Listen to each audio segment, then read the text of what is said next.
ಭಾರತದಲ್ಲಿ ಚಿನ್ನದ ಸಾಲ ಮಾರುಕಟ್ಟೆ ಅಬ್ಬರದ ವೇಗದಲ್ಲಿ ಬೆಳೆಯುತ್ತಿರುವ ಹಿನ್ನೆಲೆಯಲ್ಲಿ ಕೇಂದ್ರ ಸರ್ಕಾರ ಹಾಗೂ ವಿವಿಧ ಎನ್ಬಿಎಫ್ಸಿ ಸಂಸ್ಥೆಗಳು ದೊಡ್ಡ ಮಟ್ಟದ ಪದ್ಧತಿ ಬದಲಾವಣೆ ಮತ್ತು ಸುಧಾರಣೆಗಳನ್ನು ಜಾರಿಗೊಳಿಸಿವೆ. ಜನರಿಗೆ ಸುಲಭ, ಸುರಕ್ಷಿತ ಮತ್ತು ಪಾರದರ್ಶಕ ಸಾಲ ಸಿಗಬೇಕು ಅನ್ನೋ ಉದ್ದೇಶದಿಂದ ಹೊಸ ನಿಯಮ ಮಾರ್ಗಸೂಚಿಗಳನ್ನು ತರಲಾಗ್ತಾ ಇದೆ. ಈಗಾಗಲೇ ದೇಶದಲ್ಲಿ ಚಿನ್ನದ ಬೆಲೆ ಏರಿಕೆಯ ಪರಿಣಾಮ ಚಿನ್ನ ಅಡವಿಟ್ಟು ಸಾಲಕ್ಕೆ ಬರೋರ ಸಂಖ್ಯೆ ಹೆಚ್ಚಾಗ್ತಾ ಇರೋದ್ರಿಂದ ಈ ಕ್ಷೇತ್ರಕ್ಕೆ ಹೊಸ ಬೂಸ್ಟ್ ಸಿಕ್ಕಂತಾಗಿದೆ. ಇತ್ತೀಚಿನ ಅಂಕಿ ಅಂಶಗಳ ಪ್ರಕಾರ ಸೆಪ್ಟೆಂಬರ್ ಅಂತ್ಯದ ವೇಳೆಗೆ ಚಿನ್ನದ ಸಾಲ ಮಾರುಕಟ್ಟೆಯ ಒಟ್ಟು ಗಾತ್ರವೇ 14.5 ಲಕ್ಷ ಕೋಟಿ ತಲುಪಿದೆ. ಇದು ಜನರು ತುರ್ತು ವೆಚ್ಚ, ಕೃಷಿ ಬೆಳೆ ಹೂಡಿಕೆ, ಸಣ್ಣ ವ್ಯಾಪಾರ, ಮದುವೆ, ಮನೆ ಕೆಲಸ ಮುಂತಾದಕ್ಕೆ ನೇರವಾಗಿ ಚಿನ್ನದ ಸಾಲ ಮಾಡಿ ಹಣಕಾಸು ಪಡಿತಾ ಇರೋದು ತೋರಿಸುತ್ತೆ. ಐಐಎಫ್ಎಲ್ ನೀಡಿರುವ ಮಾಹಿತಿಯಂತೆ ಚಿನ್ನದ ಸಾಲಗಳಲ್ಲಿ 70% ಸಾಲಗಳನ್ನೇ ರೈತರು ಮತ್ತು ಸಣ್ಣ ವ್ಯಾಪಾರಿಗಳು ಬಳಸುತ್ತಿದ್ದಾರೆ. ಸಂಬಳದ ಉದ್ಯೋಗಿಗಳು ಕೂಡ ತಾತ್ಕಾಲಿಕ ಹಣದ ಅವಶ್ಯಕತೆಗೆ ಚಿನ್ನದ ಸಾಲದತ್ತ ಮುಖ ಮಾಡುತ್ತಿದ್ದಾರೆ. ಈ ಬೇಡಿಕೆಯನ್ನೆಲ್ಲ ಗಮನಕ್ಕೆ ತೆಗೆದುಕೊಂಡು ಎನ್ಬಿಎಫ್ಸಿಗಳು ಭಾರಿ ವಿಸ್ತರಣೆಗೆ ಸಿದ್ಧವಾಗಿವೆ. ಮುಂದಿನ 1 ವರ್ಷದೊಳಗೆ ಎನ್ಬಿಎಫ್ಸಿಗಳು ಸುಮಾರು 3,000 ಹೊಸ ಚಿನ್ನ ಲೋನ್ ಶಾಖೆಯನ್ನ ತೆರೆಯುವುದಕ್ಕೆ ಯೋಜನೆ ಹಾಕಿಕೊಂಡಿವೆ. Muthoot finance, IIFL finance, Bajaj finance ಮುಂತಾದ ದೊಡ್ಡ ಕಂಪನಿಗಳೇ ಒಟ್ಟಾಗಿ 1,800ಕ್ಕೂ ಹೆಚ್ಚು ಶಾಖೆಗಳನ್ನು ತೆರೆಯುವುದಕ್ಕೆ ಮುಂದಾಗಿವೆ.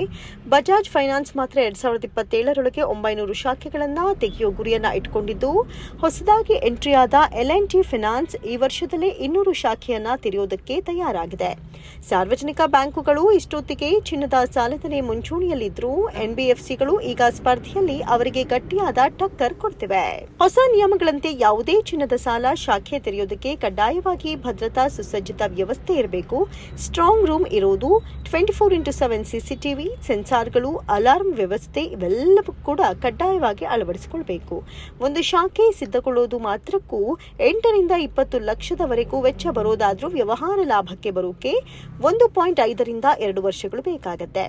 ಐಸಿಆರ್ಎ ರೇಟಿಂಗ್ ಪ್ರಕಾರ ಚಿನ್ನದ ಬೆಲೆ ಏರಿಕೆ ಮತ್ತು ಜನರ ವಿಶ್ವಾಸ ಹೆಚ್ಚಾಗ್ತಾ ಇರೋದ್ರಿಂದ ಎನ್ಬಿಎಫ್ಸಿಗಳ ಚಿನ್ನದ ಸಾಲ ಆಸ್ತಿಗಳು 30ರಿಂದ 35% ವರೆಗೆ ಹೆಚ್ಚಳ ಕಾಣಬಹುದು. ದೇಶದ ಮನೆಗಳಲ್ಲಿ ಇರುವ ದೊಡ್ಡ ಪ್ರಮಾಣದ ಬಳಕೆಯಾಗದ ಚಿನ್ನವು ಈ ಮಾರುಕಟ್ಟೆಗೆ ಬಲ ನೀಡುತ್ತಿದೆ.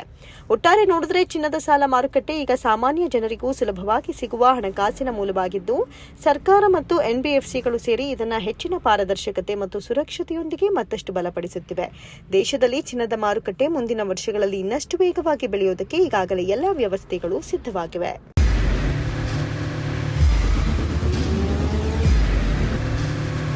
ಪ್ರಜಾಮಾರ್ಗ ನ್ಯೂಸ್, ಇದು ಜನಸಾಮಾನ್ಯರ ಧ್ವನಿ. ನಮಸ್ಕಾರ. ನೀವು ನೋಡ್ತಾ ಇದ್ದೀರಾ ಪ್ರಜಾಮಾರ್ಗ ನ್ಯೂಸ್. ರಾಷ್ಟ್ರದ, ರಾಜ್ಯದ ರಾಜಕೀಯದ ಬಗ್ಗೆ ಹೆಚ್ಚಿನ ಸಿನಿಮಾ ಅಪ್ಡೇಟ್ಗಳಿಗಾಗಿ ಫಸ್ಟ್ ಲೈಕ್ ಮಾಡಿ, ಸಬ್ಸ್ಕ್ರೈಬ್ ಆಗಿ, ಹಾಗೆ ಫಾಲೋ ಕೂಡ ಮಾಡಬೇಕು.